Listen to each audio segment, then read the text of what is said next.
আমি মোহাম্মদ রফিক ইসলাম, তেজগাঁও কলেজের অর্থনীতি বিভাগের শিক্ষক।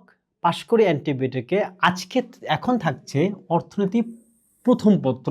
সেখানে আমরা আলাপ করব কি নিয়ে? আলাপ করব শ্রম বাজার নিয়ে।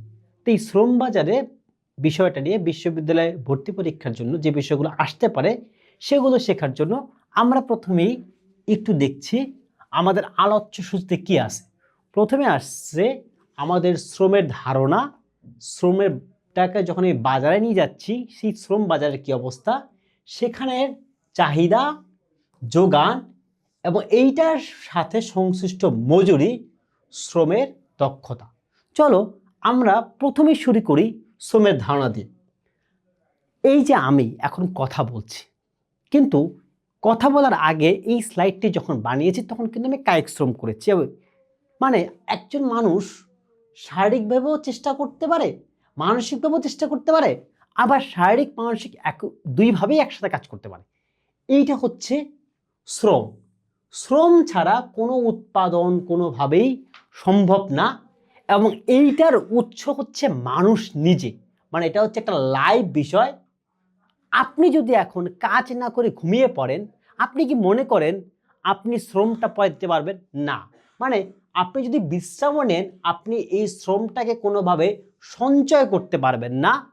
শ্রমের কন্ট্রিবিউশন পণ্যেই আছে, সুতরাং শ্রমকে চাইলেও পণ্য থেকে আলাদা করা যাবে না। এরপরে আমরা যে শ্রম বাজারে যাই, সেই শ্রম বাজারে কি হয়? যেহেতু আমি বাজার বলে ফেলেছি, তার মানে হচ্ছে যেটা দাঁড়াচ্ছে, যেহেতু আমি বাজার অলরেডি বলে ফেলেছি, তার মানে এইখানে কিছুর ক্রয় বিক্রয় হয়। কিন্তু যেহেতু বাজারটা হচ্ছে শ্রম, তার মানে এইখানে শ্রমেরই ক্রয় বিক্রয় হয়। কিন্তু ক্রয় বিক্রয় কি ফ্রি হয়? না। এইখানে শ্রমিক পায় তার শ্রমের দাম, যাকে আমরা বলছি শ্রমের মজুরি। এবং এইখানটাতে শ্রমিক হচ্ছে তার শ্রমটা বিক্রি করে, উদ্যোক্তা বা প্রতিষ্ঠান হচ্ছে এই শ্রমটা হচ্ছে ক্রয় করে। যেহেতু বাজার, তার মানে এইটা যেহেতু আমি বলছি বাজার, তার মানে এইখানে আমার চাহিদা থাকবে, এইখানে হচ্ছে আমার যোগান থাকবে। এবং এই চাহিদা যোগান যখন একসাথে হবে, একসাথে হলে সেখানে নির্ধারিত হবে পরিমাণ। যেহেতু শ্রম বাজার, তার মানে শ্রমের পরিমাণ, আবার যেহেতু এইখানে বিনিময় থাকবে, বিনিময়টা হচ্ছে মজুরি। এখন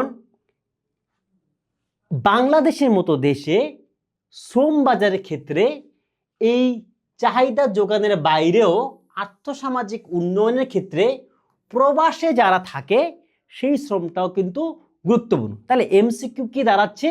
শ্রম বাজারে শ্রম দিয়ে কি করি? শ্রম ক্রয় বিক্রয় করি। কিসের বিনিময় করি? মজুরি বিনিময় করি। বিক্রেতাকে শ্রমিক, ক্রেতাকে উদ্যোক্তা। এবং শ্রমবাজারের চাহিদা যোগান নির্ধারণ করে কি? নির্ধারণ করা হচ্ছে আমার মজুরি। এখন যদি আমি একটু এরপরে আসি, শ্রমের চাহিদাটা কেমন হয় এবং শ্রমের যোগানটা কেমন হয়। আচ্ছা, প্রথমেই তো আমরা দেখেছি অলরেডি শ্রমের চাহিদা আসে উদ্যোক্তার কাছ থেকে, এবং চাহিদা রেখাটা হচ্ছে নিম্নগামী।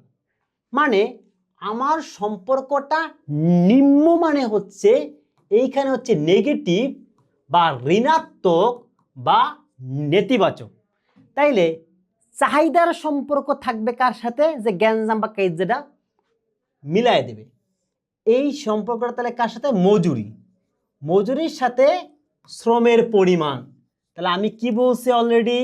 আমি অলরেডি বলে ফেলছি যে যেটা বলে ফেলেছি সেটা হচ্ছে সম্পর্ক হচ্ছে নেগেটিভ। মানে মজুরি যখন বাড়বে তখন শ্রমের পরিমাণ, শ্রমের হচ্ছে চাহিদাটা কমবে। আবার মজুরি যখন কমবে তখন হচ্ছে শ্রমের চাহিদাটা বাড়বে। এইটা না হয় উদ্যোক্তার জায়গা থেকে সে এইরকম একটা নেগেটিভ জিনিস চিন্তা করল। কিন্তু যখন কিনা আমার এইটা আসবে যোগান থেকে, তখন কি সম্পর্কটা আসলেই নেগেটিভ থাকবে?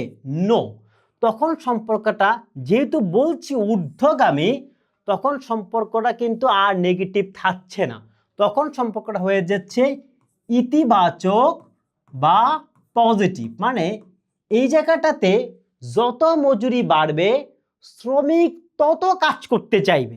তার মানে এই সম্পর্কটা হচ্ছে আমার এইখানে আগের মতো থাকছে না, যেহেতু পজিটিভ হয়ে যাচ্ছে সম্পর্কটা, তাহলে মজুরি যদি বাড়ে, আমার এই মজুরি যখন বাড়তেছে তখন শ্রমের পরিমাণও বাড়তেছে, আবার মজুরি যখন কমতেছে তখন শ্রমের পরিমাণও কমতেছে।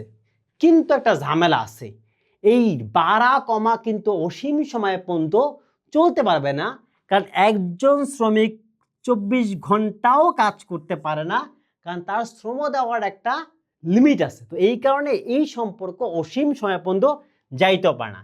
তার মানে এই যে চাহিদা রেখা আবার এই যে যোগান রেখা, এইটা যখন একত্রিত হচ্ছে সেইখান থেকে আমি পাচ্ছি শ্রমবাজারের ভারসাম্য, যেখান থেকে আমরা দেখলাম শ্রমের চাহিদা আসে প্রথম এমসিকিউ উদ্যোক্তা থেকে, চাহিদা রেখা হচ্ছে নিম্নগামী, যোগান রেখা হচ্ছে ঊর্ধ্বগামী, যোগান দেয় শ্রমিক, এবং বাজারে যখন চাহিদা যোগান সমান হয় তখন সেখানে আসে ভারসাম্য। এরপর যদি আমি 6 নম্বরটায় যাই, মজুরি কি? একটু আগেই বলছি যে মজুরি হচ্ছে শ্রমের দাম।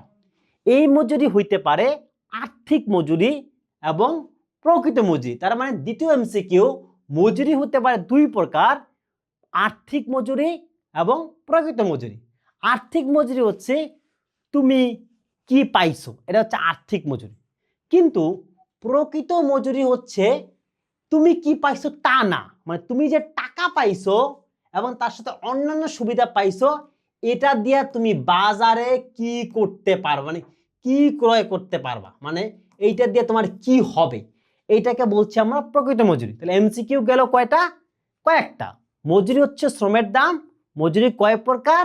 দুই প্রকার, কি কি? আর্থিক মজুরি এবং প্রকৃত মজুরি। এখন আমরা শেষ জায়গাটি দেখি, আচ্ছা একজন দক্ষ শ্রমিক যে পরিমাণ কাজ করতে পারে, একজন অদক্ষ শ্রমিক কি একই পরিমাণ কাজ বা একই মানের কাজ কি আদৌ করতে পারে? বাস্তবতা হচ্ছে সেটি নয়। এই জায়গা থেকে আসছে শ্রমের দক্ষতা। দক্ষতা কি? নির্দিষ্ট সময়ে সে কি পরিমাণ কাজ করতে পারে, এইটা অনেকগুলা ফ্যাক্টরের উপর নির্ভর করে। যেমন আমরা কেন উচ্চ শিক্ষিত হতে চাই, কারণ আমরা কিন্তু যখন জব মার্কেট, আমরা একটু বলি লেবার মার্কেট না, তখন বলি জব মার্কেট, সেই জব মার্কেট যেন ভালো কাজ বা দক্ষভাবে কাজ করতে পারি, এইটা নির্ভর করে শিক্ষা, মানে আমরা কি শিক্ষা নিচ্ছি। এই কারণে আমরা তো বিশ্ববিদ্যালয়ে ভর্তি হতে চাই, আমরা কি ধরনের ট্রেনিং নিচ্ছি, অসুস্থ থাকলে তো হবে না, স্বাস্থ্য এবং আধুনিক যন্ত্রপাতি। তো এই জায়গা থেকে আমি সংক্ষেপে যেটা বলতে পারি, দক্ষতা হচ্ছে শিক্ষা, প্রশিক্ষণ, পরিবেশ এবং অন্যান্য বিষয়ের হচ্ছে একটা সমষ্টি। এইখানকার সবচেয়ে ইম্পর্টেন্ট এমসিকিউটা হচ্ছে শ্রমের দক্ষতা বলতে কি বোঝায়? নির্দিষ্ট সময়ে কাজ করাকে বোঝায়, এবং দক্ষতা কোন কোন বিষয়ের উপর নির্ভর করে। এইখানে মনে করতে স্যার তো খুব সহজ জিনিস, দক্ষতা সবকিছুর উপর নির্ভর করে না, দক্ষতা কিন্তু সবকিছুর উপরে নির্ভর করে না। ধরো শ্রমবাজারে দক্ষতা কি তোমার গায়ের রঙের উপর নির্ভর করে? করে না। তো এই জায়গা থেকেও এগুলা এক একটা আলাদা এমসিকিউ হিসেবে তোমরা কাউন্ট করতে পারো।